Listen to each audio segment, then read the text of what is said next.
वृन्दावनेश्वरी तवैव पदारविन्दम्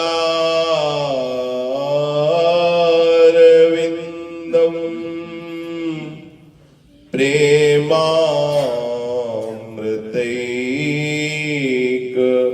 मकरन्द रसौघपूर्णम्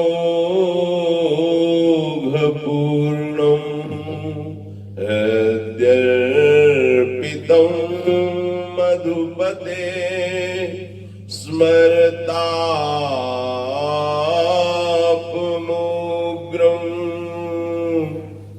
निर्वापयत्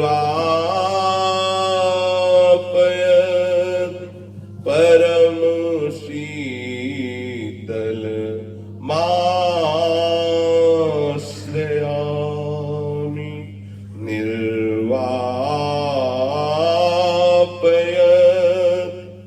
परम शीतल माश्रयामि।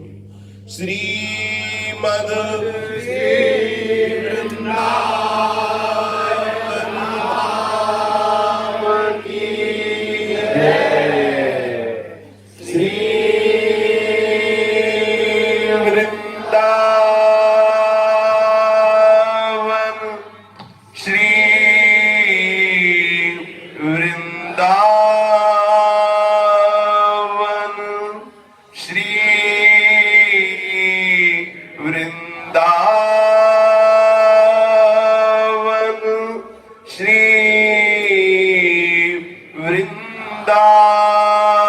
वृंदावन प्राण वृंदावन जीवन वृंदावन सर्वस्व वृंदावन श्री वृंदावन। श्री राधा वल्लभ लाल की जय।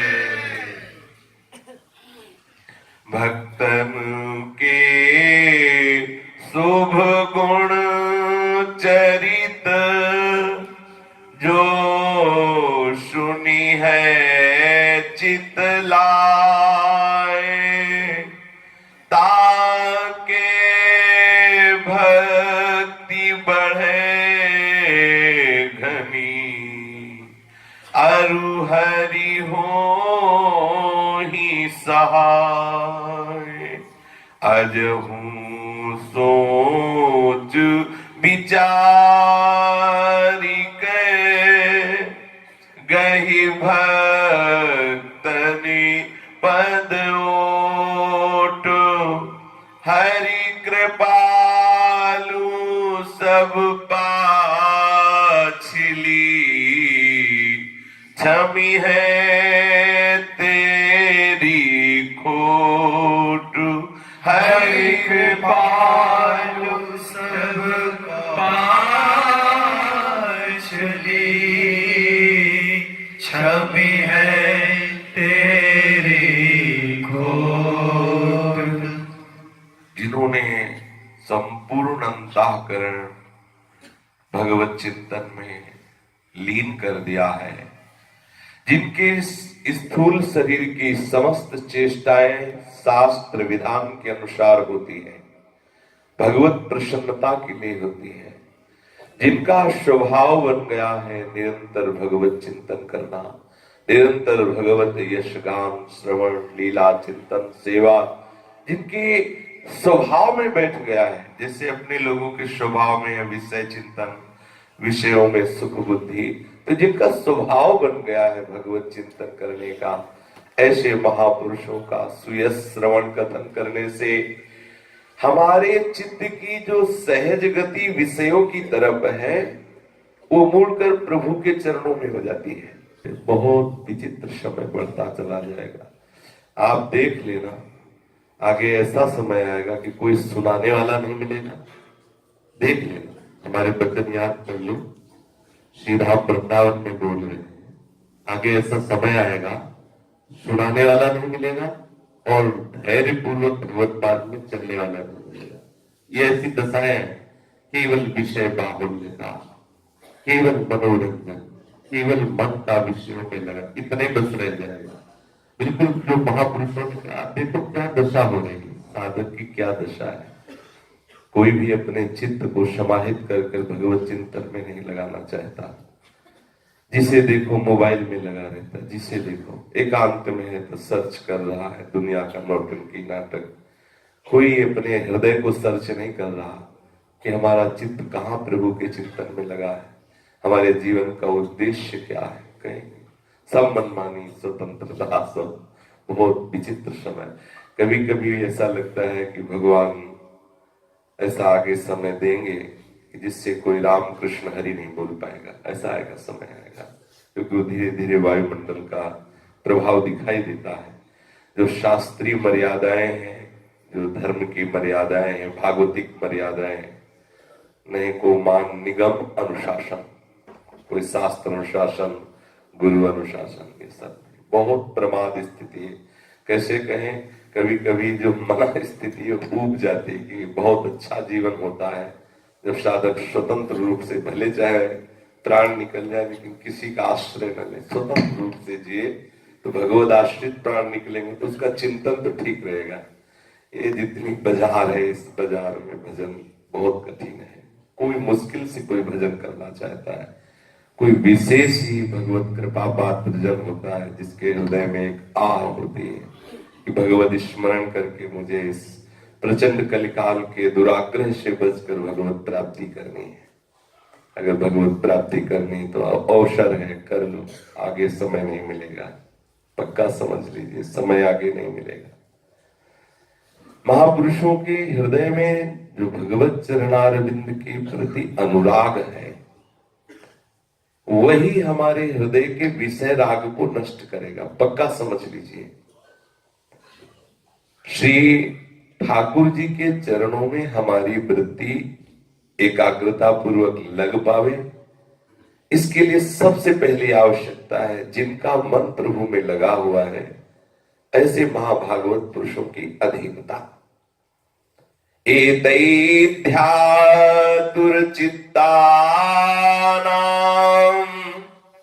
मात्रा स्पर्शेच्छया मुहुः भवसिन्धु प्लवो दृष्टो हरिचर्यानुवर्णनम् एतद्धि। ये जो बड़े बड़े महापुरुष हुए हैं, ये किससे महापुरुष हुए हैं? जो एक चींटी में आत्मा है, जो एक दुष्ट पुरुष में आत्मा है, वही एक महात्मा में भी आत्मा है। जिन्होंने शरीर चिंतन में अपना समय नष्ट किया, भोग चिंतन में नष्ट किया, वही दुष्ट आत्मा कहे गए, और जिन्होंने भगवत चिंतन में समय लगाया उन्हीं को महात्मा कहा गया। कह रहे एतैध्यातुर चित्तानाम, जो महात्मा जन, एतद ही, जो महात्मा जन है, उन्होंने प्रत्यक्ष चित्त को एकाग्र करके भगवान की जो दिव्य लीलाओं का दर्शन किया है, जो भगवत विभूतियों का अनुभव किया है, जो भगवत भाव का, हृदय में गाढ़ भाव का अनुभव किया है, उनकी सभाओं में उसी का वर्णन होता रहता है। हरिचर्यानु वर्णनम, एतद ही हरिचर्यानु वर्णनम, जो हरि के विविध लीला विलास है, जो हरि की दिव्य भाव अनुभूतियां हैं, महापुरुषों ने एकाग्र चित्त से उसका अनुभव किया और वो अपनी सभा में वर्णन करते रहते हैं। यदि कोई ये जो अनुवर्णनम, उनके द्वारा वर्णन किया हुआ भगवद यश है, एकाग्रता पूर्वक सुने तो कह रहे हैं मात्र स्पर्श इच्छया, जो इंद्रियों से भोगे जाने वाले भोग की इच्छा है, मुंह बारंबार बार बार, बहुत सुंदर बात है, बहुत सुलझने की बात है। एतैध्यातुर चित्तानाम मात्रा स्पर्शेच्छया मुहुः, जो महापुरुषों ने एकाग्र चित्त के द्वारा भगवत तत्व का अनुभव किया, हरिचर्यानु वर्णनम, जो हरि की दिव्य लीलाओं का अनुभव किया, जो हरिभाव में मगन होकर के उस आनंद का अनुभव किया, वो अपनी सभा में वर्णन करते रहते हैं। जो महापुरुषों के मुख से निकले हुए हरिजस भागवतिक अनुभूतियों का सदैव श्रवण करते रहते हैं, तो बहुत बड़ा एक लाभ मिलता है। मात्रा स्पर्श से छया मोह, सब जीवों के अंदर एक लालसा है कि हम बार बार इंद्रियों के विषयों को भोगें। सबके हृदय में लालसा, देख लो, कोई भी जीव इस धरा में ऐसा पैदा नहीं हुआ भगवान या भगवत स्वरूप को प्राप्त महापुरुषों के अलावा, जिनको इस भूमि में आते ही माया ने मलिन न कर दिया हो। भूमि परत था ढाबर पानी, तिम जीव ही माया लपटानी। माया का स्वरूप क्या है? बोले मात्रा स्पर्श से छया मोह, इंद्रियों के विषयों को बार बार इंद्रियों से भोगना, भोगने की लालसा करना, भोगे हुए विषयों की तृष्णा, यही माया है, यही माया है। इसका कैसे नाश होता है? बहुत ध्यान से सुन ले। यहां 4 दिन जहां सत्संग सुना तो बोले वही क्या सुनना है? एक राधा बाबा का चरित्र ले लो, एकांत कमरे में बैठो, पढ़ लो, क्या वहां सभा में जाना? 4 दिन के बाद तुम्हारा मन तुम्हें उस जगह खड़ा कर देगा जहां न राधा बाबा होंगे, ना कोई संत होगा, जहां भोग होगा, केवल भोग होगा, वासनाओं का खेल। ये मन बहुत विचित्र है, बहुत विचित्र है। पता नहीं कौन से भगवान को प्राप्त करना चाहता है साधक। साक्षात चराचर रूप में जगदीश विराजमान है, संत सदगुरुदेव के रूप में प्रभु विराजमान है। इनमें तुम मनुष्य बुद्धि कर रहे हो, इनमें तुम विषय बुद्धि कर रहे हो, और एकांत में तुम कोई भगवत तत्व का अनुसंधान कर पाओगे? जिसके व्यवहार में भगवत तत्व का अनुसंधान, उसका एकांत पवित्र होगा। जो जो सामने सदगुरुदेव और संत को मनुष्य समझता है, जिसकी बुद्धि इस तरह से मलिन है, वो एकांत में क्या करेगा? केवल मलिन विचार करके अपनी वासनाओं को पोषण करेगा। जो भी क्रिया होगी, अहंकार विमूढ़ आत्मा करता हमिति मन्यते, केवल अहंकार का पोषण होगा, भगवत तत्व का त्रिकाल में अनुभव नहीं हो सकता। गुरु के वचन प्रतीति न जे, जिसके गुरु के वचनों पर विश्वास नहीं, खोपड़ी के बल खड़े होकर के करो, कोई लाभ नहीं मिलने वाला। क्योंकि लाभ मिलता अहम गलित होने पर, लाभ मिलता है दैन्यता से। मैं हार गया प्रभु, जैसे आप चलाओ नाथ, मेरे में तो कोई सामर्थ्य नहीं, यंत्रवत मैं चल रहा हूं। मात्रा स्पर्श से छया मोह, ये सबसे बड़ी समस्या है। देख लीजिए, ये सत्संग भगवत प्राप्ति के लिए होता है, मनोरंजन या कोई एक प्रोग्राम नहीं है। एक बिल्कुल आनंद पूर्वक आप इस बात को सुलझ कर समझिए। समस्या हमारी है मात्रा स्पर्श से छया मोह। मोह माने बार बार, बार बार इंद्रियों के द्वारा इंद्रियों के विषय को भोगने की इच्छा, बार बार इंद्रियों के विषयों को भोगना, भोगे हुए विषयों को भोगने की लालसा, जिसे तृष्णा, कामना, वासना, इच्छा कहते हैं। भगवत प्राप्ति के लिए साधक को मात्रा स्पर्शास्त्र कौनते शीतोष्ण सुख दुखदा आगमा पायनो अनित्यास्तास्ति इच्छस्व भारत, उनको सह जाए वही महात्मा। सहकर भी अहंकार रहित होकर, किंचित मात्र अहंकार, सहना भी दैन्यता पूर्वक। मैं जितेंद्रिय होकर ऐसा अहंकार आया तो धूल धूसरित हो जाओगे। जितेंद्रियता होने पर भी अतिशय दैन्यता, तृणादपि सुनिचे, बहुत दैन्य। भजनानंदी होने पर भी दैन्य। अगर दैन्य नहीं तो भजन कैसा? फिर तुम्हारा भ्रम है। भजन का फल है दैन्य, अमानिना मान देना। ये जो बार बार इंद्रियों के भोगों के भोगने की लालसा है, मात्रा स्पर्श से छया मोह, भव सिंधु प्लवो, इस संसार समुद्र में यही डूबना है जो बार बार इंद्रियों के विषयों को भोगने की इच्छा है। इसके लिए हमें जहाज चाहिए, नौका चाहिए। डूब तो रहा हूं। बोले क्या नौका है?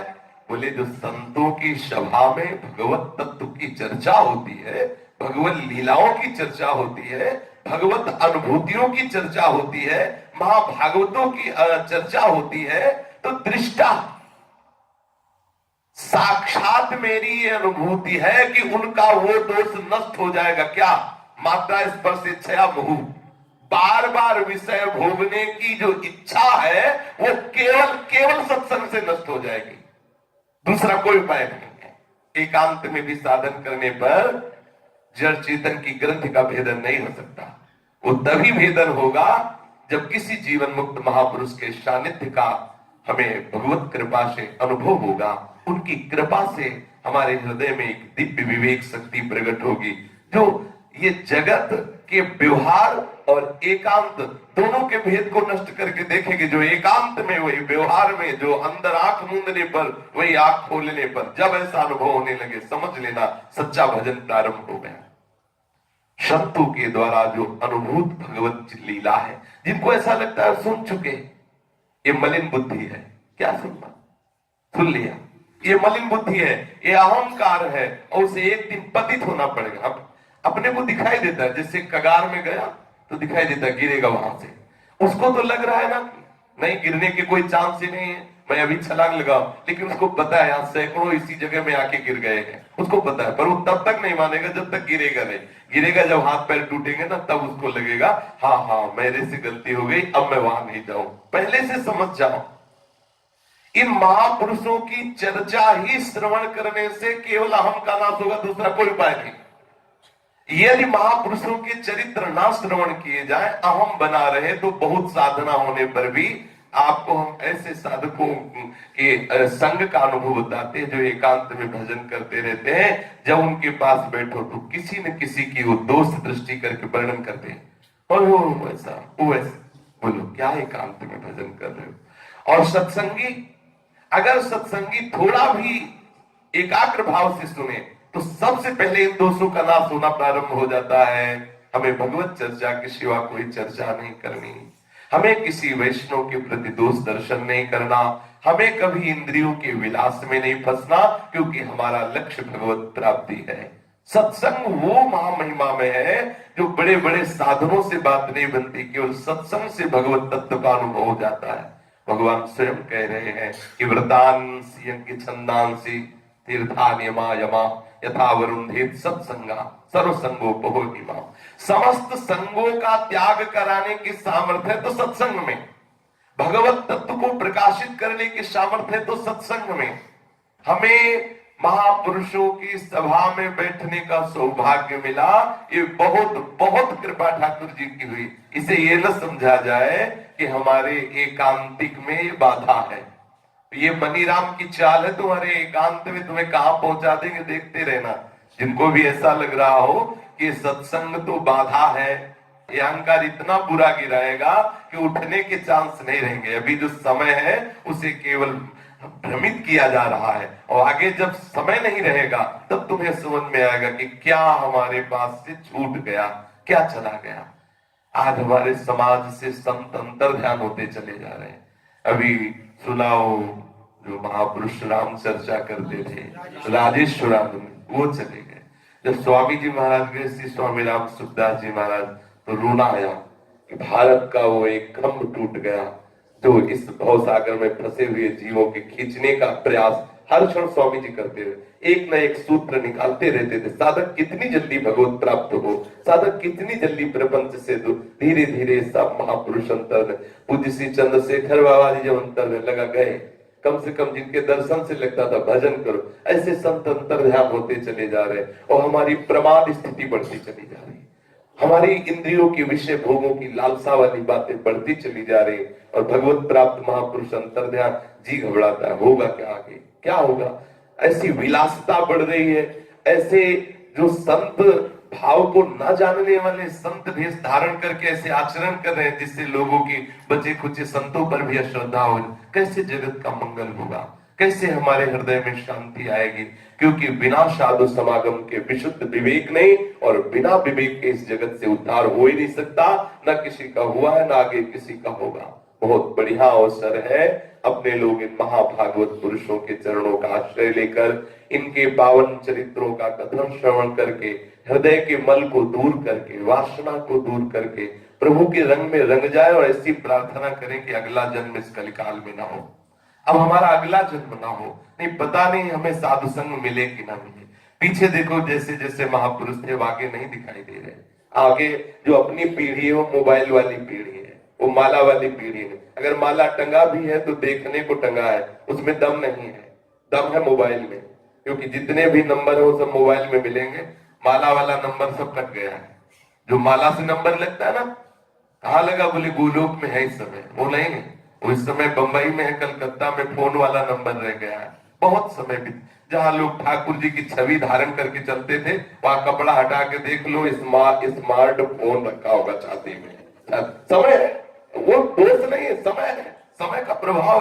अब अगला जन्म होगा तो पता नहीं भगवान कौन सी लीला होगी, इसलिए ऐसा भजन कर लो कि अगला हो भी तो भगवान अपने प्रेमी जनों का सानिध्य दे। नहीं तो बहुत दुर्लभ समय आता चला जा रहा है जहां ना कोई राम बोल पाएगा ना कृष्ण बोल पाएगा, ऐसा आगे समय आएगा। संसार से पार होने का सुदृढ़ जहाज है साधु समागम, दूसरा कोई उपाय नहीं है। पूज्य श्री राधा बाबा के अमृतमय वचन है कि यदि आपको इस बात पर विश्वास हो जाए कि हमें जो संत समागम प्राप्त हुआ ये साक्षात भगवत प्राप्ति है, ये विश्वास हो जाए। जैसे श्री विभीषण जी साधन भजन खूब लंका में कर रहे हैं एकाग्रता पूर्वक। लंका में भजन करना बहुत कठिन बात थी। लंका में जैसे 32 दांतों के बीच में जीभ, ऐसे पूरी लंका में वहां विषय चिंतन करना थोड़ी, वहां तो हो रहा है। जब श्री हनुमान जी महाराज लंका पहुंचे ना, तो वाल्मीकि रामायण में वर्णन है, बच सकते थे तो केवल हनुमान जी बच सकते थे, दूसरा नहीं बच सकता था। ऐसा विलास था रावण के महल में, ऐसा लंका में, मतलब दुष्टता का बोलबाला था। दुष्टता जिधर देखो, जैसे वृंदावन में जिधर देखो राधे राधे बचा है, वहां भोग वासना और दुष्टता का बोलबाला था। ऐसी लंका में रह के भजन करना। जब हनुमान जी का दर्शन हुआ तब विभीषण का हृदय आनंद से भर गया और उनका अब मैं भाव रोष हनुमंता बिनु हरि कृपा में। आज मैं कह सकता हूं कि मेरे ऊपर हरि कृपा। विश्वास करो, चाहे जितना मलिन से मलिन प्राणी हो, केवल मैल की तरह पूरा का पूरा पाप से भरा हो, दुर्गंध से भरा हो, बाहर भीतर ऊपर नीचे पूर्ण रूप से वो पापी हो, पूर्ण दुर्गंध है, पूर्ण बदबू आ रही हो, ऐसा हो। बहुत ध्यान से सुना। पर ये जिसे संत कहते हैं ना, संत, संत रूपी कृपा इतनी पवित्र है, इतनी सरस है, इतनी समर्थ है कि उसका समागम, स्पर्श, संभाषण, दर्शन बिल्कुल बिल्कुल उसे संत बना के ही रहेगा। विश्वास कर लीजिए, इस बात पर विश्वास कर लीजिए। आग क्या ये देखती है क्या कि ये मैला है?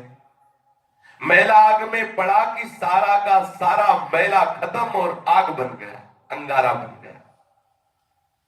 हम मिले, उसमें मिले, अपनी सारी मलिनता, सारी दुर्गंध लेकर मिले, दिन रात केवल उन संतों के इशारे पर चलने की चेष्टा करें। दिन रात सोचें कि संत कितने कृपालु हैं। दिन रात ये विचार करें कि हे प्रभु, तुमने कृपा की जो अपने संतों का समागम दिया। तुम्हारी कृपा से ही मेरे में वो बल आएगा जिससे मैं इस माया को परास्त करूंगी। दिन रात नाम लें, चलते फिरते नाम लें और संत समागम में रहें। ये बहुत बड़ी सहायता की बात बता रहा हूं। दिन रात यही प्रभु से मांगे कि मुझे संत संग मिले, संत संग ना छूटे। दादा बाबा कह रहे हैं, हरिवंश महाप्रभु कह रहे हैं, भक्ति कर दीप प्रेम करी बाती, साधु संगति करी अनुदिन रात दिन संग, संतों का संग। बोले कहो कृपा उपजे के भांति, बोले रसिकन संग फिरो दिन राती, रात दिन भगवत प्रेमी महात्माओं का संग।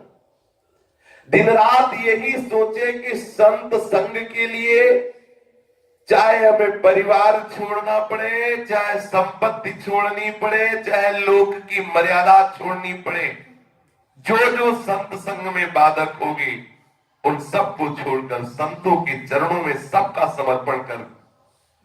इसका अर्थ हम ये नहीं कह रहे कि आप सन्यासी बन जाएंगे। इसका अर्थ कोई ये ना समझ ले कि हम ये नहीं कह रहे कि आप बाहर से कपड़ा रंग लीजिए, परंतु ये नितांत सत्य है कि जब तक आप अपने सर्वस्व की आहुति नहीं देंगे तब तक संत संग का रंग आपके हृदय में अनुभव में नहीं आएगा। बाहर का ढांचा आप चाहे बिल्कुल ज्यों का त्यों रखें, लेकिन मन को आपको बदलना पड़ेगा, उनके अधीन करना पड़ेगा, मन को खाली करना पड़ेगा, तभी हमारी जो अभिलाषा भगवत प्राप्ति की है वो पूर्ण होगी। यदि किसी संत की दृष्टि, अमृतमयी दृष्टि, अमोघमयी दृष्टि आपको प्राप्त करनी है तो आपको खाली होना पड़ेगा, अपने मन की बात छोड़नी होगी, अपना मन उनको समर्पित करना पड़ेगा। वो जैसी हमें आज्ञा कर रहे हैं हमें वैसा चलना होगा। हमारे लिए परवाना काटा जा चुका है भगवत प्राप्ति का। यदि हमें संत मिल गए हैं, देर है तो सिर्फ अपनी ओर से देर है। क्या? जिसकी जो चीज है वापस कर दो, प्रभु की चीज, ये मन बुद्धि चित्त अहम सब प्रभु का, दे दो प्रभु को, ये अपना अहम छोड़ दो। जिसकी वस्तु उसको लौटाने के लिए तुम तैयार हो जाओ। अपनी अहमता ममता, ये दो ही हैं जो फंसाए हुए, एक अहमता ममता, ये जग में है दुखदाई, ये जब श्री जी की ओर लगे तो बहुत परम सुखदाई। ये अहमता ममता उठा करके प्रभु के चरणों में अर्पित कर दो। आप शीघ्र से शीघ्र देखोगे कि आपका हृदय शांत हृदय हो गया, आपके हृदय में भगवत तत्व का प्रकाश हो गया। कभी शांत चित्त से विचार किया होता तो आपको पता लग गया होता कि आपका मन जिस सुख प्राप्ति के लिए लालायित है, जीवन में जो भी सुख की आपके अंदर वासना धसी है, जाने अनजाने में सारी चेष्टाएं केवल भगवत प्राप्ति के लिए हो रही हैं, क्योंकि हमारी मांग केवल भगवत प्राप्ति है, हम जान नहीं पा रहे हैं। लेकिन परिणाम क्या हो रहा है? हम प्रतिपल दुख की ओर घसीटते चले जा रहे हैं, क्योंकि हम अपनी चाह की पूर्ति संसार के भोगों से करना चाहते हैं।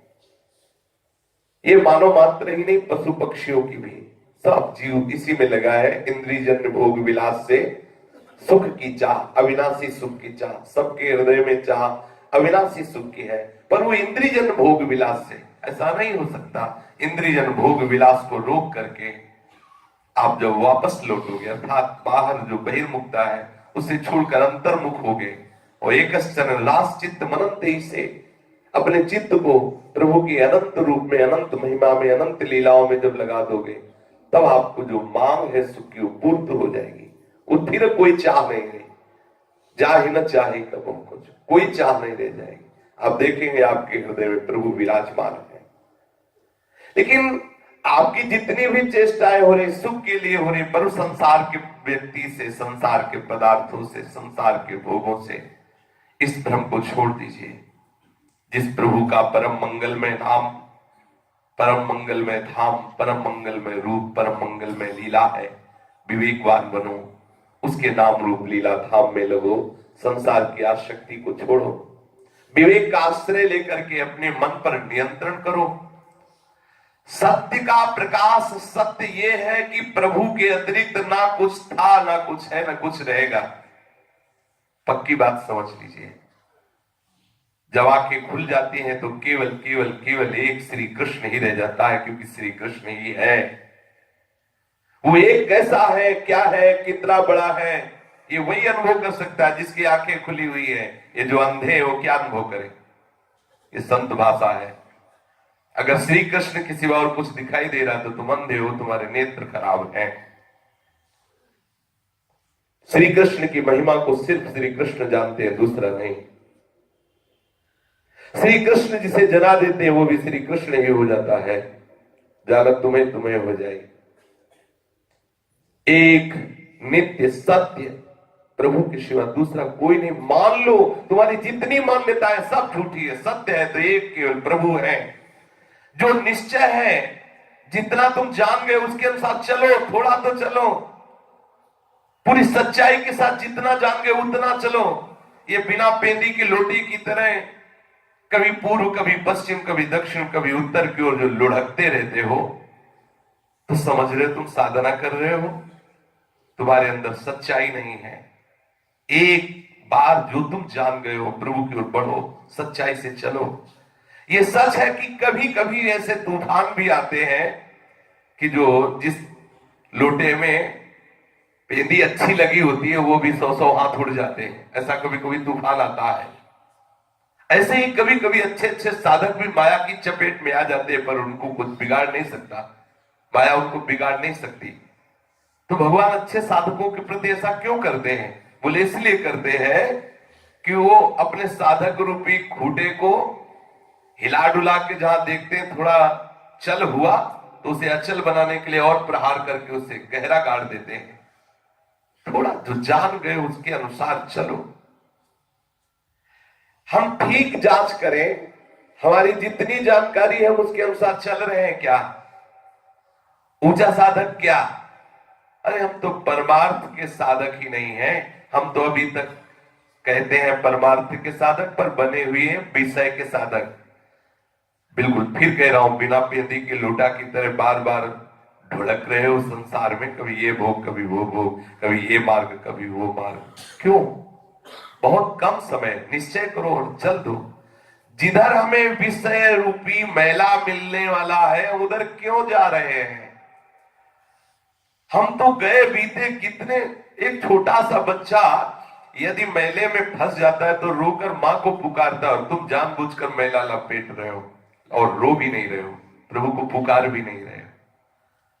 सोचो, एक छोटा सा बच्चा नाली में गिर जाता है तो पुकारता है मां को, दौड़ो, रोकता है, पुकारता है। और हम कितने मलिन नारकी भोगों में गिरे हुए, फिर भी प्रभु को पुकार नहीं रहे हो, मान भी नहीं रहे कि हम गिरे हुए हैं। कितने गंदे हो रहे हैं हम, लेकिन फिर भी मान नहीं रहे, फिर भी ऊपर से हम बनावट है कि हम महात्मा है। जरा आप कभी अपनी दुर्दशा पर विचार किया? चलो, कोई घबराने की आवश्यकता नहीं। आप अब भी पुकारो, अब भी समझ जाओ, जहां भी हो, जिस स्थिति में हो, जहां फंसे हो, वहीं से पुकारो। पूज्य श्री राधा बाबा कह रहे हैं, मां तो देर कर सकती है लेकिन मेरे प्रभु देर नहीं कर सकते। तुम्हारी पुकार सुनकर तुम्हारे भूत भविष्य वर्तमान जितने भी तुम्हारे अपराध हैं सब क्षमा करके अनंत माताओं जैसा प्यार प्रभु आपके ऊपर बरसा देंगे। अपरसीम प्यार, महासमुद्र प्यार के है प्रभु, वो आपको डुबो देंगे।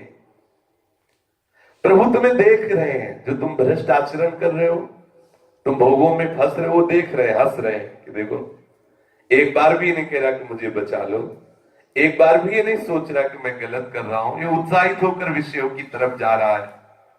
देखो, प्रभु तुम्हें देख रहे हैं, तुम्हारे सामने हैं।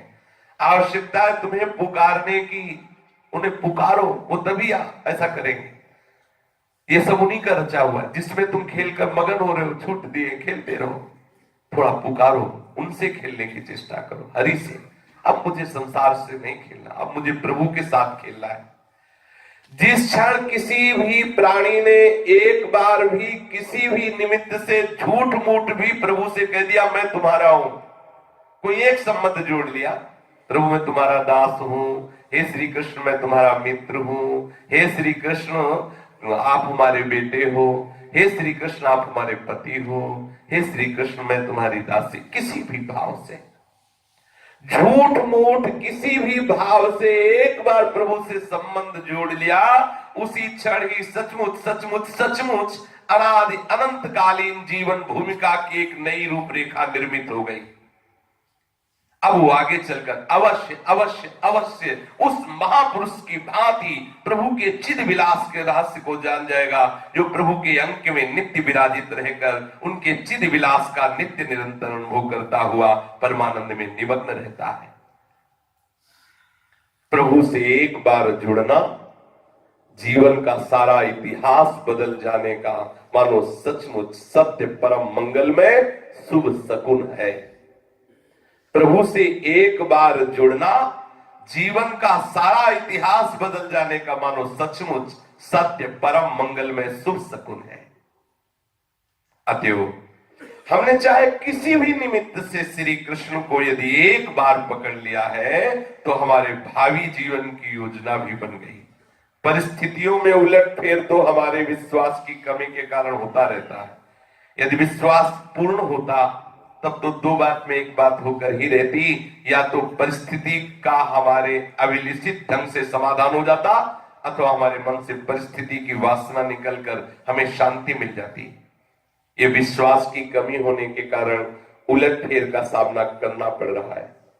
किंतु ये होते हुए भी वो बात तो सर्वथा सर्वांश में अक्षुण्ण रहेगी कि एक बार किसी भी भाव से जो श्री कृष्ण से जुड़ गया, वो निश्चित भगवान के चिद विलास का अनुभव करने का अधिकारी हो जाएगा। अंतिम श्वास तक शरीर में, इंद्रियों में अभिव्यक्ति उसी की होती रहे जिस पथ से जाने के लिए ब्रजेंद्र नंदन के प्यार में पगे हुए जो ऋषि मुनि निर्देश कर गए हैं, बड़े बड़े महात्मा जो प्रेम में डूबे हुए जिस मार्ग को बता गए हैं, हमारी अंतिम श्वास तक यही प्रयास रहे हम उस मार्ग से कभी विचलित न हो। सीधी भाषा में हम ऐसे समझे कि जो महासिद्ध होने से पहले तक आचरण में ऊंचे से ऊंचे साधक जैसा आचरण करते रहे, जैसा व्यवहार करते रहे, जिस आचरण से विश्वरूप प्रभु को रिझाया है, मुझे ठीक वैसा ही आचरण करना है। तो हम जानेंगे कैसे? हम जब महापुरुषों के चरित्र सुनते हैं, उनकी बातें सुनते हैं, तब पता चलता है ऐसे चलने से प्रभु रिझते हैं, ऐसे नहीं चलना चाहिए। तो जो संत जन हो गए हैं उनके आचरण को हम अनुकरण करें। साधक देखे कहीं हम बहक तो नहीं रहे, कहीं हम साधना के नाम पे आत्मवंचना तो नहीं कर रहे। बहुत सूक्ष्मता की बातें हैं। कोई कहे मैं तो भगवान की शरण में निरंतर पड़ा रहता हूं, मैंने सुना है वाणी की शरणागति भी बहुत बड़ी चीज है। किंतु भाई, जब तक हृदय से शरणागत नहीं होगी तब तक अनुभव नहीं होगा। प्रभु ने तो स्वीकार कर लिया आपको, पर अनुभव तभी होगा जब हृदय से शरणागत होगे। बड़ी तेजी से जो हृदय से शरणागत होता है, बड़ी तेजी से शरणागत के अंदर कुप्रवृत्तियों का नाश होने लगता है। क्या तुम्हारी कुप्रवृत्तियों का नाश हो रहा है? क्या तुम्हें बुरी बातों से घृणा होने लगी है? क्या तुम्हें सांसारिक भोगों से वैराग्य हो रहा है? क्या तुम्हारे हृदय में क्षण क्षण एक पवित्र पागलपन आ रहा है प्रभु के लिए? यदि आ रहा है तो तुम हृदय से शरणागत हो रहे हो। इस संतों की वाणी है, बहुत ध्यानपूर्वक सुने। यदि आपके हृदय में भोगों की प्रवृत्ति का नाश हो रहा है, आपके हृदय में बुरी बातों से घृणा हो रही है, आपके हृदय में क्षण क्षण प्रभु के लिए पागलपन चढ़ रहा है, तो समझो ये मस्ती प्रभु की शरणागति से आ रही है, भगवान की कृपा से आ रही है। देखो तुम्हें चारों तरफ से भगवत कृपा घेरे हुई है, तुम्हारे ऊपर कृपा की वर्षा हो रही है, क्योंकि तुम प्रभु के शरणागत हो। ऐसी शरणागति की धारा में यदि हम बह रहे हो, ऐसी शरणागति की धारा में यदि हम स्नान कर रहे हो, तब तो कोई बात नहीं, कोई भय नहीं। अन्यथा सावधान हो जाइए, कहीं परमार्थ से बहक न जाए। जो भी परिस्थिति उत्पन्न हो, उस परिस्थिति में हम श्री कृष्ण को लाकर बैठा दें, उन पर ही उस परिस्थिति का भार सौंप दें, तो परिणाम यह होगा कि उस परिस्थिति में यथोचित प्रकाश अवश्य अवश्य अवश्य मिल जाएगा। देखो, श्री कृष्ण अनंत अपरिसीम कृपालु हैं, उनकी कृपा हमें खींच रही है। अनुभव करो, श्री कृष्ण अनंत अपरिसीम कृपालु है, उनकी कृपा हमें खींच रही है। इसका अनुभव करो। जहां इसका अनुभव हो गया, सब परिस्थिति सुंदर ही सुंदर लगेगी। कैसी भी भीषण परिस्थिति हो, वो सुंदर ही लगेगी। निश्चित समझो, श्री कृष्ण उस परिस्थिति के बीच में मंद मंद मुस्कुराते हुए तुम्हें दिखाई देंगे, चाहे जितनी भीषण परिस्थिति हो। यदि तुम्हारे हृदय में बात बैठ गई है कि मैं प्रभु का शरणागत हूं, मेरे ऊपर प्रभु की चारों तरफ से कृपा बरस रही है, मेरे सामने जो भी प्रतिकूल अनुकूल जो भी परिस्थिति है, इस परिस्थिति के रूप में मेरे श्री कृष्ण ही पधारे हैं, हमें आदर से हृदय से उनका स्वागत कर रहा है। तो आप देखोगे वो परिस्थिति में आपको मंद मंद मुस्कुराते हुए श्री कृष्ण दिखाई देंगे। विनम्रता पूर्वक आप स्वागत कीजिए हर परिस्थिति का। कोई भी विषम परिस्थिति हमारे सामने उपस्थित हुई हो, यदि सचमुच सचमुच हम श्री कृष्ण को बीच में ला रहे हो तो उसका परिणाम यह निश्चित होगा कि उस परिस्थिति की तो हमें विस्मृति हो जाएगी, साथ ही मन बुद्धि चित्त में मात्र श्री कृष्ण का अस्तित्व छा जाएगा। थोड़ी देर बाद हो सकता है, एक दिन बाद, 2 दिन बाद, हमारा जब उसकी ओर से मन हटेगा तो हमें भान ये होगा कि उस परिस्थिति का समाधान बहुत सुंदर ढंग से हो गया है। तत्क्षण ये भी भान हो जाएगा कि सचमुच सचमुच श्री कृष्ण हमें कितनी जोर से खींच रहे हैं कृपा करके, ऐसा होगा। किंतु होता है सर्वथा इसके विपरीत। हम तो दिन रात परिस्थिति के चिंतन में, तत्जनित व्याकुलता में अपना समय बिता देते हैं। अरे ऐसा होता तो बढ़िया होता, ऐसा होता, अभी तक ऐसा नहीं हुआ, ऐसा क्यों नहीं हुआ, ऐसा हो जाना चाहिए, ऐसे ये सब क्या है। मानो हम ऐसा समझते हैं कि हमारे आराध्य देव को ज्ञान नहीं है, कब क्या करना चाहिए, कैसे करना चाहिए। अगर उनको ज्ञान होता तो ऐसा कर देते। सच्ची बात मानिए, आपकी शरणागति में कमजोरी है। अरे सरल विश्वास के साथ ऐसे सर्वज्ञ सर्वशक्तिमान प्रभु की शरण में हो जाओ। तुम्हें कहने की जरूरत नहीं है। ये जो कहने की बार बार आवश्यकता होती है, इसका मतलब है आपकी अभी शरणागति में पूर्ण विश्वास नहीं, समर्पण नहीं। हमारा मन केंद्रित हो जाना चाहिए केवल केवल श्री कृष्ण की ओर। जिसको भार सौंप दिया वो जाने, हम क्यों चिंता करें, बिगड़े या बने, हमें इससे क्या मतलब। नितांत सत्य है, आज अगर अभी अपना भार श्री कृष्ण पर छोड़ दो तो आप देखोगे इनके दरबार से आज तक किसी को निराशा नहीं मिली। अभी आप आनंद में मगन हो जाए, ये भार लिए हुए। कितने साधक ऐसे हैं कि भजन को छोड़कर ये भार का चिंतन कर रहे हैं, भार में फंसे हुए, परिस्थिति को संभालने का चिंतन कर रहे हैं। ये नहीं मिला, वो नहीं मिला, ऐसा समय मिल जाता, वैसा समय मिल जाता। क्या यदि आप समर्पित नहीं है तो कह रहे नहीं मिलेगी, नहीं मिलेगी, नहीं मिलेगी, कभी भी तुम्हें शांति नहीं मिलेगी। निराशा तो उसे ही मिलती है और मिलेगी मिलेगी मिलेगी जिसने भगवान को अपना नहीं माना। जब उनको मान लिया, उनकी शरण में है तो परम शांति है। सोचो, जो प्रभु जैसा सर्वसमर्थ प्रभु जो चाहे वैसा करे, हम उनके हैं। आप देखते रहो, आपसे करवाया क्या, जरा बंद कर दो ये सब बोलना, मैं ये करूंगा, मैं ये करता, बंद कर दो, कुछ नहीं होना इससे। ऐसे हो जाओ, अंदर से सुमिरन करते देखते जाओ आपसे कराया क्या जा रहा है, बहुत जल्दी सिद्ध हो जाओगे। मान लो तो कौन माने। कहो अभी कहने लगे कि अगर सिद्ध हो तो बताओ हमारे हाथ में क्या है, तू भी बता। मतलब ऐसे ऐसे भी है भगवान। आजकल तो शिष्य, मतलब पहले होता था गुरु शिष्य की परीक्षा लेते थे, आज शिष्य परीक्षा कि आप सिद्ध हो, बताओ हमारे हाथ में क्या है। अगर आप बता दो तो बस मान लिया तुम्हें गुरु ने। ऐसे बहुत विचित्र, मतलब बिल्कुल केवल बहिर्मुखता केवल छाई। अरे यहाँ हाथ की वस्तु देखने के लिए सिद्ध नहीं, यहाँ मन मन की रुचि जान नेह विधि अवसर, प्रिया प्रीतम के मन की बात। इस समय हमारी प्रीतम की क्या इच्छा है उसमें, यहाँ तो बाहर होश ही नहीं। आंतरिक भाव में डूबा हुआ उपासक। सिद्धावस्था का मतलब क्या है, साधन सिद्ध राम पग नेहु मोहि लख भरत भरत मत। अपने इष्ट के चिंतन में डूबना ही सिद्धा। और ये बाहर ये चमत्कार, ये तो छोटी मोटी, देखो अभी कल राधा बाबा जी के चरित्र से वो रमल विद्या से नहीं, वो पासे से आंकड़ा लगा के एकदम सब बता, ये बहुत साधारण स्थिति की बात है। असाधारण अपने इष्ट के चिंतन में डूबे रहना। बाबा कह रहे हैं कि छोड़ दो प्रभु, तो कितना आनंद है। अब थोड़ी देर के लिए थोड़ा विश्राम स्थिति से सोचिए, हम शांत होकर विश्वास कर ले हम प्रभु की शरण में। प्रभु स्वरूप हमारे संत सदगुरुदेव ने जो हमें मार्ग दे दिया, हम विश्वास पूर्वक उस मार्ग में चले। जितना हमसे बन रहा है हम स्मरण करें, हम पढ़े हैं उनके आश्रय से। आंतरिक चिंतन प्रभु से जुड़ा होना चाहिए। आप फिर देखिए चमत्कार, देखिए आपका जीवन कैसे उस सिद्धावस्था की तरफ पहुंचता है। सिद्धावस्था कहते हैं निरंतर अनुराग रंग में डूबना, और ये होता है कृपा से। ये गुण साधन से नहीं हुई, तुम्हारी कृपा पाओ। बिल्कुल अंदर से ऐसा हो। बोले तो भी भजन न करें, करें ना करें, दोनों बातें शरणागति में नहीं होती। समझो, वो जो करा रहा भजन, शरणागत को भजन करना नहीं पड़ता, स्वाभाविक होता है, स्वाभाविक होता है, क्योंकि इसमें कोई बल है नहीं जिसके आश्रित उसका चिंतन क्या क्रिया भजन है क्या? भजन क्रिया नहीं है, भजन एक वृत्ति है। सावई मना कृष्ण पदारविंद मुरारी पादार्पित चित्त वृत्ति।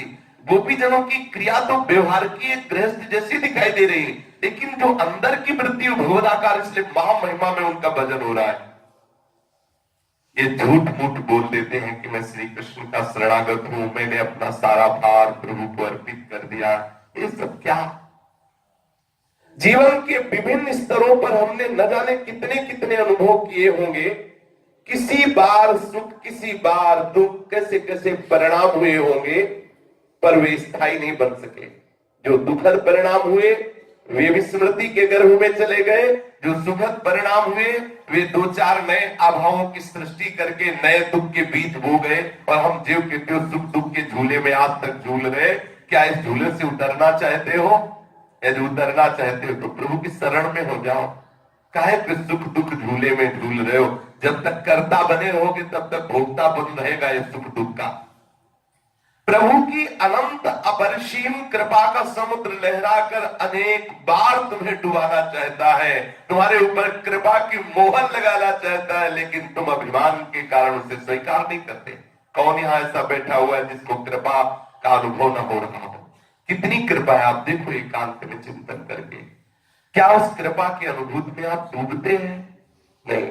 जो कृपा है उसको पीछे ढकेल दिया और आगे फिर चल पड़े कर्तृत्वाभिमान में, आगे फिर चल पड़े भोग तत्व, कभी शुभ कर्म कभी अशुभ कर्म, और उन्हीं के दुख में सुख में ऐसे हमारा समय नष्ट होता रहता है। हम कितनी ही उछल कूद मचाए, वो कृपा का सागर है, वो लहरा लहरा कर हमसे खेलता रहेगा और धीरे धीरे तीन तरफ से बाण लगाता जाएगा। और ये हो रहा है, कर लो उपद्रव कर लो, घेरे हुई है ठाकुर की कृपा साइड से, तीन तरफ से, एक इधर एक इधर एक पीछे। पीछे लौट नहीं सकते, साइड में मार्ग है नहीं, और बाढ़ आ रही है। अब आगे बढ़ो धीरे धीरे, मानो कृपा का समुद्र तीन तरफ से तुम्हें घेर चुका है, आगे बढ़ाता जा रहा है। अब आप देख लेना, एक दिन आप डूब ही जाओगे।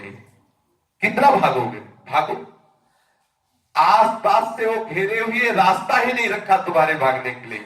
अपने लोग ऐसे ही फंस गए, रास्ता ही नहीं रह गया, संसार की तरफ जा नहीं सकते, बाबा जी बन गए।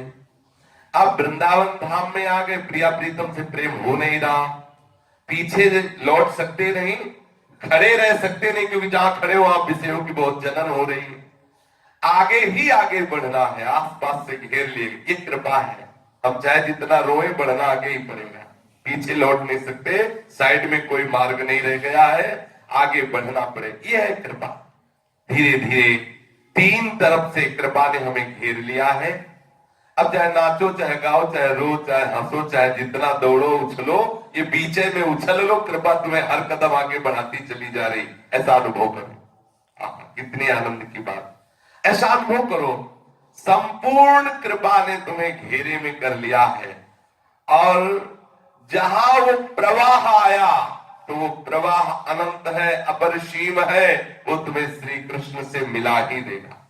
विश्वास कर लो, हम लोग तीन तरफ से घिर चुके हैं, साइड के मार्ग बंद हो चुके, पीछे का मार्ग बंद हो चुका, जहां खड़े हो वहां खड़े रह नहीं सकते, इतनी जलन है कि आगे बढ़ना पड़ेगा। ये कृपा बढ़ाती चली जाएगी, और थोड़े ही दिनों में कृपा का प्रवाह आएगा। अभी तो घेरे है, वो नहीं आती ज्वार भाटा, वो आएगा, ऐसा प्रवाह आएगा। और भी कहते हैं कुछ ज्वार भाटा को है, सुनामी। वो जब आएगा ना, पूरा डुबो देगा, बहा के श्री कृष्ण में डुबो देगा। कोई भी अहमता या ममता नहीं रह जाएगी। चाहे जितने तुम पत्थर हृदय हो, तुम्हारा हृदय द्रवित हो जाएगा। कृपा तुम्हारे हृदय को रेणुका बना देगी। सारा संसार का जितना भी दुख सुख में प्रपंच है, ये सब विलय हो जाएगा। एकमात्र श्री कृष्ण, एकमात्र परमानंद में। ये पूज्य श्री राधा बाबा के वचन है। पूज्य श्री राधा के पावन जीवन चरित्र का श्रवण करते हैं। श्री राधा बाबा, जिनको चक्रधर जी कहते हैं, इन्होंने अपनी मां की आज्ञा सदैव गुरु रूप से ही पालन की, और बहुत प्यार करते थे मां से। और प्रायः हमें लगता है कि सब बच्चे माँ से ही ज्यादा प्यार करते हैं। माँ का सबसे ज्यादा दुलार होता है। जहां कहीं कोई गलती हो जाए तो आगे माँ, जैसे होता ना, तुरंत विभीषण पाछे मेला और सन्मुख राम सयो सोई सेला, जिससे शरणागत भक्ति की रक्षा प्रभु करते हैं, ऐसे माँ करती है। कोई भी गलती हो जाए तो पहला काम माँ करती, बच्चे को पीछे करके खड़ा कर लेते हो, अपना बात करती है। चाहे जो कुछ पिटाई भी अगर पिता करने वाला है तो धक्का माँ ही खाएगी, बच्चे को बचा लेगी। सोचो, ये हमारे प्रभु के वात्सल्य का एक कण का एक हिस्सा है। ऐसे अनंत वात्सल्य सिंधु प्रभु है। तो चक्रधर जी अपनी माँ में गुरु भाव रखते थे। जो आज्ञा हुई उससे पालन करना है। और सबसे पहली गुरु माँ ही है, सबकी सबसे पहली गुरु है। गांव से थोड़ी दूर पर ही बहन का विवाह हुआ था। मां अपने पुत्र चक्रधर को उसकी बहन के ससुराल भेजना चाहती थी। चक्रधर ने जाना स्वीकार कर लिया। चक्रधर जी को भेजने के लिए तैयारी की जाने लगी। तो पहले जैसे अब ऑटो चलते हैं, तो पहले ऑटो नहीं चलती, पहले पालकी चलती थी। जैसे कुछ समय पहले वो रिक्शा चला के, ऐसा उसके भी पहले था कि दो आदमी वो रिक्शे टाइप एक गाड़ी जैसी होती वो लेके चलते थे। उसके भी पहले था पालकी। पालकी में ऐसे सवारी ले जाई जाती थी। तो एक पालकी मंगाई गई। अभी कुछ वर्ष पहले तक गांव में पालकी में दूल्हा जाता था, दुल्हन आती थी, ऐसा। और पहले देखो, जब श्री रघुनाथ गोस्वामी जी के चरित्र को पढ़ते हैं, महाप्रभु चैतन्य देव जी के प्रकट, तो वो भी पालकी से ही आने जाने, तो उस समय पालकी ही आने जाने का साधन थे। तो पालकी मंगाई गई। माँ ने अपने पुत्र चक्रधर से कहा कि तुम्हें मेरी एक बात मान सकता है? माँ ने तो कहूं। माँ की समझ में ऐसा था कि पता नहीं ये बात मेरी मानेगा कि नहीं, क्योंकि अंग्रेजी स्कूल में 10वीं कक्षा में पढ़ रहा है, कैसे कैसे लड़कों की संगति में है, पता नहीं कुल परंपरा का निर्वाह करेगा भी कि नहीं। मन में ऐसी दुविधा होने के कारण माँ ने अपने पुत्र से ऐसा कहा था कि तुम मेरी बात मानोगे कि नहीं। मातृभक्त थे चक्रधर जी। मां से तत्काल बोले कि मां तू जो बोलेगी मैं वही करूंगा। मां ने कहा तू बहन के घर जा रहा है, हमारे कुल की परंपरा है कि अपने बहन के यहाँ खाया पिया नहीं जाता। वैसे गांव में बड़ी ये मर्यादा थी कि अगर बेटी जिस गांव में ब्याही होती, उस गांव के कुएं का पानी नहीं पीते थे। तो कितनी पवित्रता, कितनी पवित्रता। मां ने कहा तुम बहन के घर जा रहे हो, तुम उस गांव का पानी मत पीना। जब पानी नहीं पीला तो भोजन करने की तो बात ही कहा रही। जब तुम अपनी बहन के घर पर पहुंचोगे तो तुम्हारे सामने सुंदर सुंदर भोजन रखा जाएगा, जलपात्र रखा जाएगा। तुम झुककर जलपात्र और भोजन को प्रणाम करना और हाथ जोड़ करके कहना कि मैं यहाँ प्रसाद नहीं पा सकता, तुम्हारे लिए मैं पूरी साग खीर और सुंदर जल ये हम साथ दे देते हैं। उस गांव से बाहर जब बहन से मिलकर निकलना, तब तुम बाहर दूसरे गांव में पाना, उस गांव में नहीं पाना। हमारी ये बात मान लेना। ये कुछ ऐसी चीजें थी जिनमें बहुत पवित्रता छुपी होती थी। इसमें कितनी श्रद्धा, कितनी पवित्रता, कितना पूज्य और कितना त्याग भाव। तो मां ने कहा कि तुम्हारी पालकी में मैं भोजन और पानी रख देती हूँ, लेकिन बहन के हाथ मत खाना, ये हमारे कुल की रीति है। गांव की सीमा के बाहर आकर जो कुआं हो उस कुएं पर बैठकर अपना हाथ पैर धोकर भोजन कर लेना। अपनी बहन के घर की तो बात ही क्या, उस गांव का भी पानी मत पीना। पुराने लोग ऐसे होते थे, पक्का ऐसे होते थे। अभी कुछ समय तक हमने ऐसे गांव के लोगों को देखा है कि बेटी के यहाँ गए मतलब उपवास करेंगे लेकिन पाएंगे नहीं। क्यों स्वामी जी महाराज? हाँ, पुराने लोग हमने देखे हैं, जैसे पिता वगैरह बेटी के यहाँ जाएंगे तो 2 दिन भले वापस होके आ जाए, लेकिन उपवास निर्जला करेंगे वापस। बड़े विचित्र। अगर ट्रेन यात्रा कर रहे हैं तो चाहे 48 घंटे ट्रेन में बैठना और ट्रेन में भोजन नहीं करेंगे, ऐसे नियम। तुम पालकी में जाओगे, पालकी ढोने वाले जो 4 कहार हैं, उन चारों कहार को तुम बहन के घर पर खाने के लिए बैठा देना, भोजन वहां करवा देना। कहारों को तुम जरूर पवाना, क्योंकि भूखे ना रहे, लेकिन तुम बिल्कुल वहां पानी भी मत पीना, ये मेरी आज्ञा है। चक्रधर ने अपनी मां की बात जो की त्यों मान ली। गांव से चलने के पूर्व घर का जो महरी उसको कहते थे जो घर में बर्तन मांजने आती थी, महरा उसको कहते थे जो पानी भरते थे। घरों में जा जाके पानी भरते थे। हमारे यहाँ उसे कहार कहते थे, तो पानी भी भरते थे, डोली उठाने का भी काम करते थे। वो घर का मेहरा कहने लगा कि भैया चक्रधर जी, आप जिस गांव को जा रहे हैं उस गांव के पहले ही रास्ते में एक गांव पड़ता है, वहां मेरी बेटी ब्याही है। भैया तू अगर जाना तो मेरी भी बेटी के हालचाल पूछे आना। चक्रधर जी से कहा। मेहरे को भी चक्रधर ने आश्वासन दिया कि हम अगर वहां से निकलेंगे तो जरूर आपके बेटी के घर जाएंगे।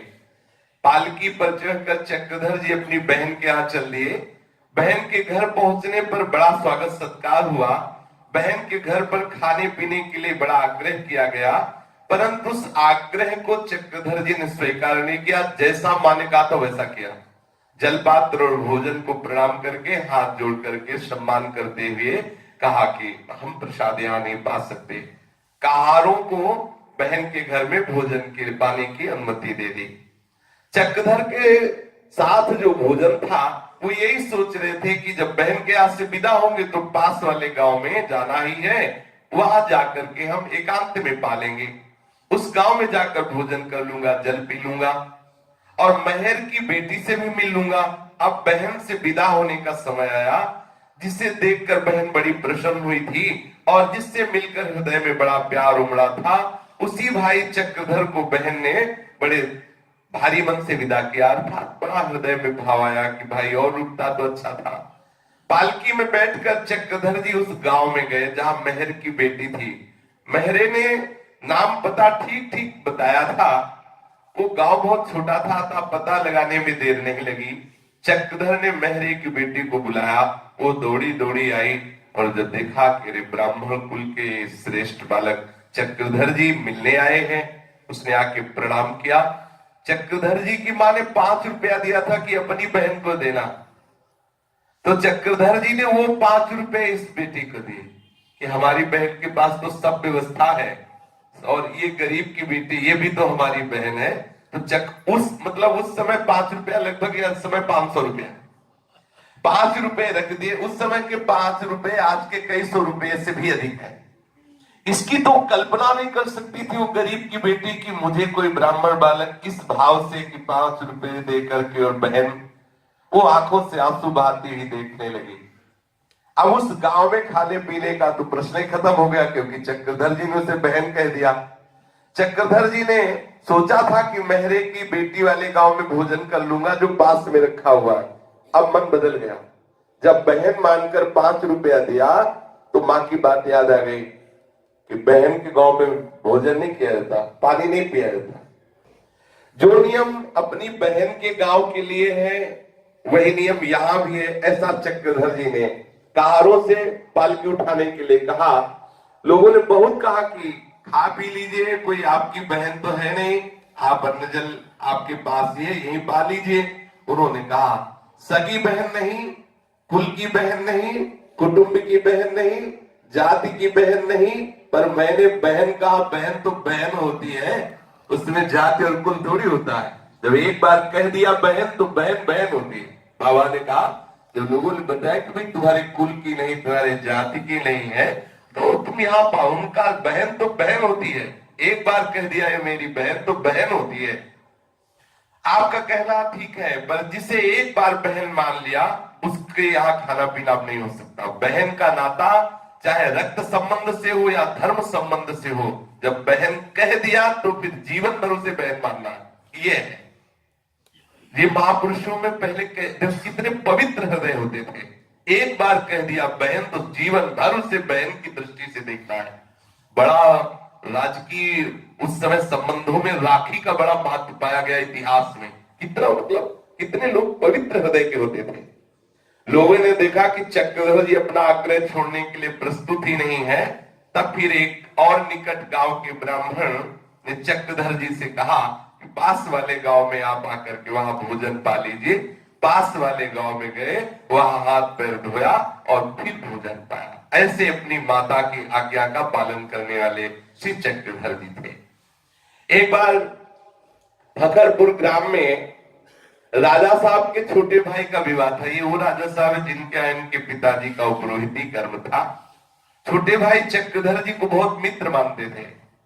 अब काफी मित्रता के कारण जब कोई भी उत्सव होता तो चक्रधर जी को और उनके पिताजी को बुलाया जाता।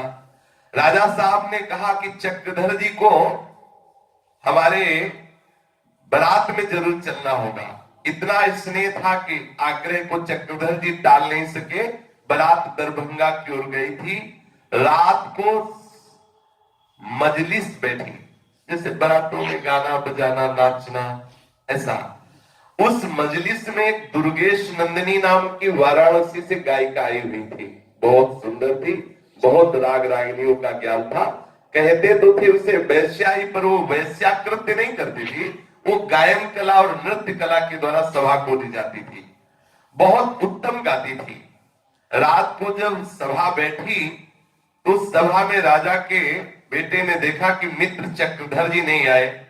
तब दूल्हा ने अपना एक व्यक्ति भेजा और मिश्र जी को अर्थात चक्रधर जी को बुलवाया और कहा कि अगर वो सीधे ना आवे तो 4 व्यक्ति उनको जबरदस्ती हाथ पैर पकड़ के टांग के लाना और यहां बैठाना।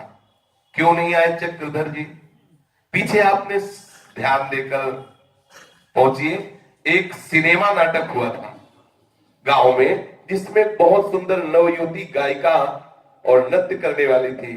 चक्रधर जी आकर्षित हुए थे और उससे मिलना चाहते थे। लोगों ने बताया था कि आपका मिलना ठीक नहीं, क्योंकि चरित्रहीन है। इन्होंने कहा तब तो जरूर मिलना चाहिए, क्योंकि उसको उपदेश देना चाहिए। तो इतनी सुंदर है, इतना सुंदर गा लेती है, नृत्य कर लेती है, तेरा चरित्र पवित्र हो तो कितनी सुंदर है। तो रात्रि में उन्हें स्वप्न में एक सिद्ध संत ने आकर कहा कि जगत कल्याण की भावना सिद्धों के लिए ठीक है, अभी आपकी मंजिल ये कल्याण की नहीं है, वहां जाने से आप अटक सकते हो और भटक सकते हो। स्वप्न में कहा था। तो उसी बात को यहां भी अंदर ही अंदर चिंतन कर रहे कि मुझे सभा में नहीं जाना चाहिए। जब दुर्गेश नंदिनी नाम की वैश्या जो नवयुवती थी गान कर रही थी, पर उस दूल्हे ने कह दिया राजा के जो बेटे थे कि और 4 आदमी पकड़ के उठा लाना। तो जब जाकर के 4 आदमियों ने कहा कि अगर आप प्यार से चलते हो तो ठीक, नहीं जबरदस्ती ले चलेंगे क्योंकि दूल्हे का ऐसा आदेश है। चक्रधर जी गए तो दूल्हे ने हाथ पकड़कर बगल में बैठा लिया और सुंदर पान पवाया चक्रधर जी को, वो स्वभावे जैसे होते हैं। जब दूल्हे ने अपने बगल में चक्रधर जी को स्थान दिया, पान पवाया, तो जो गायिका वैश्या वो समझ गई कोई विशेष है, कोई विशेष है। आई उसने सलाम की मुद्रा की और चक्रधर जी से पूछा कि साहब आपकी खिदमत में क्या पेश करूं। बस संत के वचन गूंज रहे हैं। ये होता महापुरुषों की जो अंदर वृत्ति। एक बार आई बात तो हाथ जोड़ कर कहा मां, उसी से सभा में वही बाबा ने जो चक्रधर जी है उनका मां मुझे तो संगीत आता नहीं, और फिर हे मां मैं तुम्हें कैसे आदेश कर सकता हूं कि तुम क्या गाओ। यहां तो बहुत से संगीत के मर्मज्ञ बैठे हैं, इस बारे में आप और किसी से पूछ लीजिए। पहली बार उसको किसी ने इतनी प्यार से मां संबोधन किया। जब मां सुना तो बहुत देर तक विस्मित आश्चर्यचकित होकर चक्रधर जी की तरफ देखती रही। कोई आज तक उसे मां नहीं बोला था। भरी सभा में, वो भी ऐसी सभा में, ब्याह की सभा में, और कोई इतने सम्मान से मां कहकर संबोधित किया। झकझोर दिया उस वेश्या के हृदय को एक बार मां बोल करके। उस सभा में जब तक रही तब तक प्यार भरी दृष्टि से, करुणा भरी दृष्टि से चक्रधर जी की ओर देखती रही और चक्रधर भाव में डूबे हुए नेत्र नीचे की, क्योंकि संत का आदेश। फिर उसने विलास तोड़ी राग सुनाया। लगभग 40 मिनट तक समा बन गया। इतने पवित्र भाव से उसने गाया, मानो राग रागिनियां मूर्तिमान होकर उसके अधरों पर खेल रही हो, ऐसी मत। पर पूरी रात चक्रधर जी ने आंख उठा के भी नहीं देखा। जो अंदर एक बात आ गई उसे, जब परिवार के लोगों ने देखा कि इनकी वृत्ति तो वैराग्य की तरफ जा रही है, इतना होनहार, इतना पढ़ा लिखा प्रवीण, और ये वैराग्य की तरफ, तो पिता ने ये घोषणा कर दी कि अब चक्रधर जी का ब्याह कर दिया जाए, क्योंकि अगर ब्याह में नहीं फांसा गया तो ये बैरागी हो जाएगा। ज्यादातर अंतर्मुख रहना, भगवत चिंतन करना और देशभक्ति के विषय की वार्ता करना। अगर कभी नवयुवक मिले तो विषय वार्ता नहीं, देशभक्ति की वार्ता करना। चक्रधर की जैसी प्रतिभा, बुद्धिमत्ता, जैसी वाक्पटुता, सेवा तत्परता, सहज में ही घर वालों ने अनुमान लगा लिया कि इनको फांसना होगा, नहीं भाग जाएंगे, घर में रुकेंगे नहीं।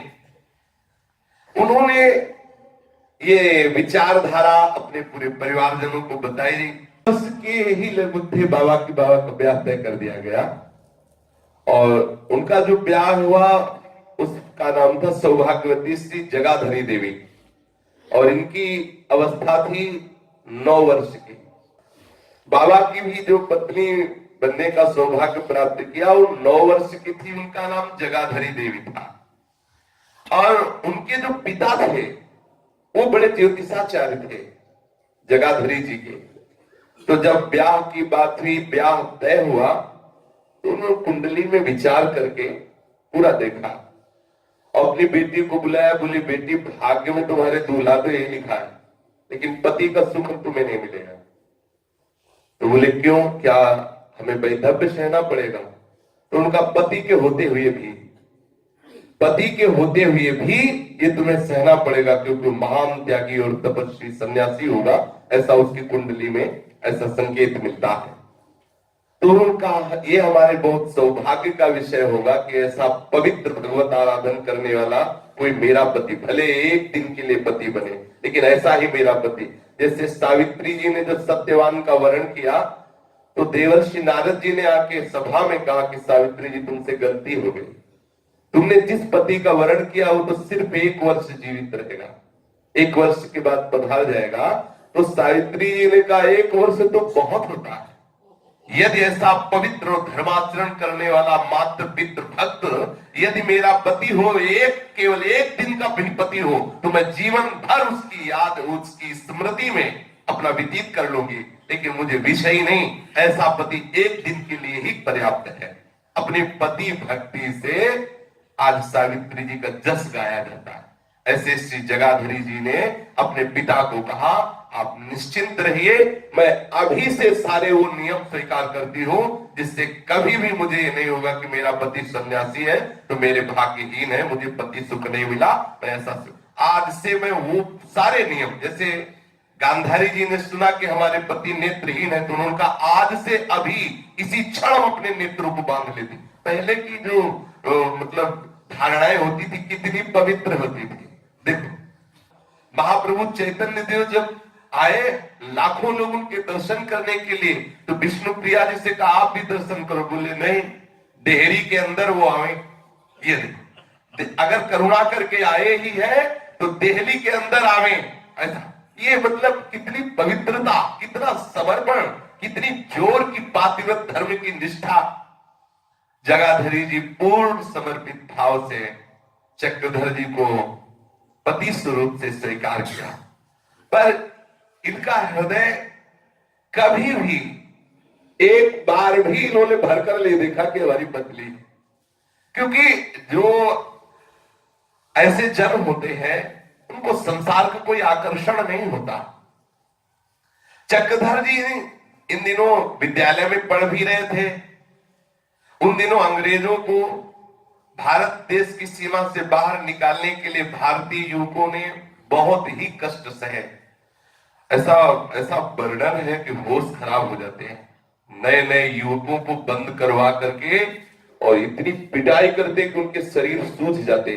फिर उनके शरीर में इंजेक्शन लगवा देते थे चेचक के, तो बड़े बड़े छाले को।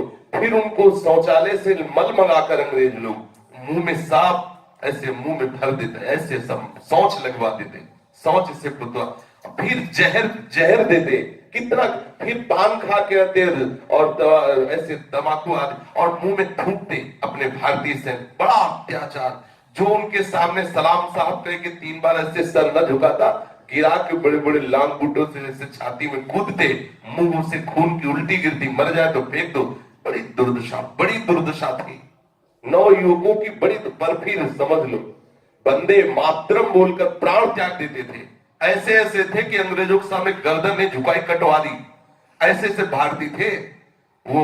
ऐसे अधिकारी, अंग्रेजी एक अधिकारी था वो जो लंगड़ा के चलता था, वो लंगड़ा साहब कहते थे, बहुत ही दुर्दांत था। अगर उसके आते ही हुक्म हो जाता था कि जितने हिंदुस्तानी नौजवान पकड़े गए सब सर झुका दे, और जो सर नहीं झुकाता था तो मार मार के गिरा गिरा के उसकी सब पसलियां तोड़ ऐसे कूदता था वो। बस हर कष्ट बर्दाश्त के, लेकिन ऐसे ऐसे भारतीय आज जो स्वतंत्र बैठे हैं ना, ये उन महापुरुषों की देन है जिन्होंने लाठियां, गोलियां, जूते और ऐसे सब दुर्गतियां सही, उनका परिणाम हम लोग भोग रहे हैं। आनंद, हम लोग आनंद भोग रहे हैं। और उन्होंने कितना कष्ट सा, अभी वो सोच भी नहीं सकते कैसा कैसा कष्ट दिया अंग्रेजों ने अपने देशवासियों को। जब तब ये भारत स्वतंत्र हुआ, भारत देश की सीमा से बाहर निकालने के लिए भारतीय युवकों ने कितने कितने कष्ट सहे हैं। भारतीय इतिहास इसका स्वर्णिम एवं स्मरणीय वृत्त रहेगा। चक्रधर जी अपने विद्यार्थी जीवन में अखिल भारतीय कांग्रेस कमेटी के सदस्य बने। उनके भी हृदय में एक बात आई कि मुझे भी अपने देश के लिए प्राण दे देना है, पर अंग्रेजों की हमें गुलामी स्वीकार नहीं करनी। राजनीतिक आंदोलनों में खुलकर भाग लेने लगे। एक बार बिहार प्रदेश के किसी नगर में कांग्रेस की वर्किंग कमेटी की बैठक थी। उस अधिवेशन में चक्रधर जी गए हुए थे। उस बैठक में मंच पर बैठने के लिए आने वाले प्रतिनिधियों में एक प्रकार की प्रतिस्पर्धा थी। भले कार्य क्षेत्र में सक्रिय न हो, पर प्रायः लोग यही चाहते थे कि सब जाने कि हम भारत स्वतंत्रता के लिए प्राण देने वाले, तो समाचार पत्र में हमारी फोटो आ जाए, ऐसा ऐसा। पर चक्रधर जी के मन में था कि भारत स्वतंत्र होना चाहिए, ये दिखावा क्यों? मतलब चार लोग ऐसा भी चाहते हैं कि हम आगे आ जाए, हमारी फोटो आ जाए, ऐसा। चक्रधर जी ने सोचा मुझे देश के लिए कुर्बानी देनी है, मुझे अपने देश को स्वतंत्र करना है, ये सब बाहरी व्यवहार, ये सम्मान आदि नहीं चाहिए। जो मंचों पर बैठने वाले थे उनमें चक्रधर जी ने देखा कि बहुत कम लोग हैं जो देश स्वतंत्र करवाने के लिए प्राण देने की भावना में, पक्का ज्यादातर लोग हैं कि मेरा नाम हो जाए, ज्यादातर लोग हैं कि मेरी फोटो खींच जाए। इसलिए सबसे दूर एकांत में बैठे। जब बैठक में एक प्रस्ताव कमेटी के सामने आया, उसका पारित होना जनहित की दृष्टि से वस्तुतः आवश्यक था, परंतु वहां जितने वक्ता खड़े होते उस प्रस्ताव के विरुद्ध बोल रहे थे। जनता की मति के संबंध में क्या कहा जाए, जिधर कोई बहा ले जाए उधर ही बह जाती। उन दिनों हाथ उठाकर प्रस्ताव के पक्ष में सम्मति देने की प्रथा थी। जिन सदस्यों ने उस प्रस्ताव को सामने रखा था उन लोगों को ऐसा लग रहा था प्रस्ताव गिर जाएगा। उन्होंने विचार किया कि यदि चक्रधर या सभा में बोल देते तो जरूर जरूर हमारे पक्ष में बात आ जाती। दूर कोने में बैठे हुए चक्रधर जी दिखलाई दे गए। उनको बुलाया गया मंच पर और भाषण देने के लिए कहा। चक्रधर जी भगवत स्मरण करते हुए जब भाषण देते सबको रोमांच हो जाता। एक होता है, एक भागवती काव्य बोलते एकदम जोश आ जाए, एकदम जिधर ऐसा होता है किसी किसी की वाणी में सामर्थ्य होती है। कोई ऐसे ऐसे महापुरुष संत हुए जिनके वचन सुनते ही लगा गया संसार को त्यागना कोई बड़ी बात नहीं, अब फौरन बैरागी मार के भागे। कोई ऐसे हुए हैं कि जिनको उत्साह बढ़ा, प्राण त्यागना कोई बड़ी बात नहीं, देश के लिए अभी फांसी पे चढ़ जाए। ऐसे जोशीले प्रवचन, ऐसे जोशीले भाषण में चक्रधर जी का जो निकला वो बड़ा चमत्कारी। संपूर्ण सभा देशभक्ति के रंग में रंग गई। जो ऐसी वहां विषम परिस्थितियां हो रही थी कि जिस प्रस्ताव को पास कराने के लिए बहुत सहयोग की आवश्यकता थी, तो ऐसा लग रहा था कि शायद वो परिस्थिति ना बन पावे, क्योंकि चक्रधर जी के भाषण में एक अद्भुत चमत्कार प्रकट हुआ। उसका मूल कारण है भगवत स्मृति। जिनके भी हृदय में भगवत स्मृति हुई, संयम सदाचार हुआ, वो जिस मार्ग में कदम रखे उनकी विजय हुई। जो जेल में यातना भोग रहे हैं उन भाइयों की तरफ देखो, चक्रधर जी ने कहा। उन बहनों की तरफ देखो जिनके सिंदूर को बंदूक की गोलियों से अंग्रेजों ने पोंछ दिया। ऐसे भाषण दिए जोशीले कि सारी सभा आश्चर्यचकित हो गई। डॉक्टर राजेंद्र प्रसाद जी अखिल भारतीय स्तर के नेता थे, बहुत प्रसन्न हुए चक्रधर जी के भाषण से। हमें लगता है कि ये प्रथम राष्ट्रपति भारत के बने, डॉक्टर राजेंद्र प्रसाद चक्रधर जी पर बहुत प्रसन्न हुए बाबा का भाषण सुन करके, और मुख्यतः राजनीतिक आंदोलन का भार इनको दिया कि आप जैसा भाषण करते हैं आप मुख्य हमारी सभा के बने, क्योंकि आपके भाषण में जान है, बोलते ही सबके हृदय में देशभक्ति जागृत होती है। यद्यपि चक्रधर जी गया के स्कूल के विद्यार्थी थे, इनके एक मित्र थे मदन मोहन सिंह, टिकारी राज स्कूल में। वे दोनों एक साथ ही स्कूल की पढ़ाई को छोड़कर महात्मा गांधी द्वारा छेड़े गए सविनय अवज्ञा आंदोलन में सम्मिलित हुए। गया कांग्रेस कमेटी में वो लोग एक साथ काम करने लगे। विभिन्न स्थानों पर घूम घूम करके प्रचार कर रहे थे, गांधी जी की विचारधारा पुस्तकें सबको पढ़ाते, नवजीवन पत्रिका में गांधी जी जो विचार छापते वो सबको बताते। चक्रधर जी अपने मित्रों के साथ जा जाकर अपने भारतीयों को जागृत करते कि अंग्रेजों की गुलामी कब तक सहोगे, गांधी जी के विचार सबको बताते। सन 1928 में चक्रधर गया नगर के सरकारी जिला स्कूल की कक्षा 9 में पढ़ रहे थे। उस समय चक्रधर की आयु 15 वर्ष की थी। जिला स्कूल में एक मुसलमान मास्टर थे, उनका नाम था जनाब खालिक। वे कक्षा में पढ़ाने जब आते तो देखते अधिकतर हिंदू बालक ही है, तो निंदा करते सनातन धर्म की। वो इस्लाम धर्म के थे, हिंदू धर्म की निंदा करते। चक्रधर जी को बड़ा चुभता, यद्यपि गुरु पद पर बैठे हैं और हमारे हिंदू धर्म की निंदा करते हैं। सहपाठियों ने चक्रधर जी से कहा कि कभी अवसर देखकर थोड़ा आप समझाओ, मास्टर साहब कोई हिंदू धर्म की निंदा करते हैं, रोज आकर हम लोग बोल नहीं पाते। एक दिन कक्षा में बड़ी शिष्टता से चक्रधर जी खड़े हुए, हाथ जोड़ा और कहा, साहब आप हमारे हिंदू धर्म की निंदा करते हैं, ये हम सब हिंदू विद्यार्थियों को बहुत अप्रिय लगता है। हमारा तो आपसे अनुरोध है कि आप जिस अध्ययन कराने के लिए आए वो विषय बोलिए, आप हमारे धर्म की निंदा मत कीजिए। चक्रधर जी का इतना कहना था कि वो तो बहुत क्रोधित हो गए। उनका क्रोध इतना भभक उठा कि उन्होंने बड़ी अभद्र रीति से चक्रधर जी को डांटा और कहा, बैठ जा। चक्रधर जी कुर्सी पे बैठ गए। फिर शुरू हुए हिंदू धर्म की और निंदा करने लगे। एक दिन चक्रधर जी ने फिर हिम्मत की और खड़े हुए और मास्टर साहब से कहा कि साहब आप हमारे हिंदू धर्म की, सनातन धर्म की निंदा न करें, हमारी आपसे प्रार्थना है। पर फिर उल्टा हुआ, मास्टर साहब फिर कटु निंदा करने लगे, तुम्हारे हिंदू धर्म में क्या है, आदि आदि आदि।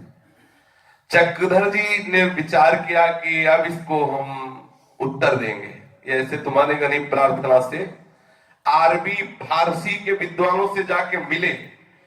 चक्रधर जी ने इतने सूत्र बोल दिए कि उसका दिमाग ही काम नहीं किया, पर अंदर अंदर वो मानो क्रोधावतार हो गया हो। उसके मन में आया कि अब इस बालक को तो हम जरूर दिखाएं, और बहुत नाराज होकर बोला कि तुमको इसका मजा चखाएंगे, तुम्हारा स्कूल छुड़वा देंगे, तुमको दंड दिलवाएंगे।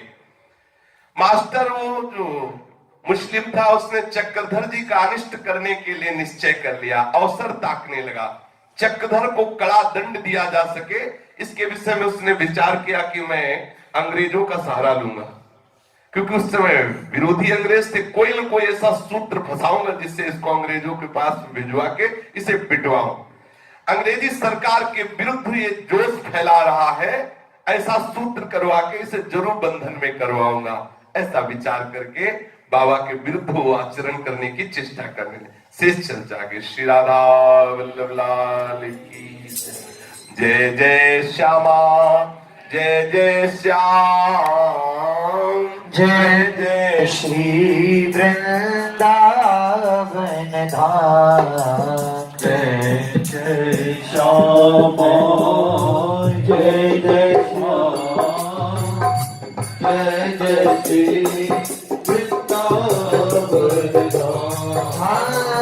पावन राधे तेरा नाम, पावन राधे तेरा नाम, पावन राधे तेरा नाम, पावन राधे तेरा नाम,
राधे राधे राधे जी राधे जय राधे श्री राधे जय राधे श्री राधे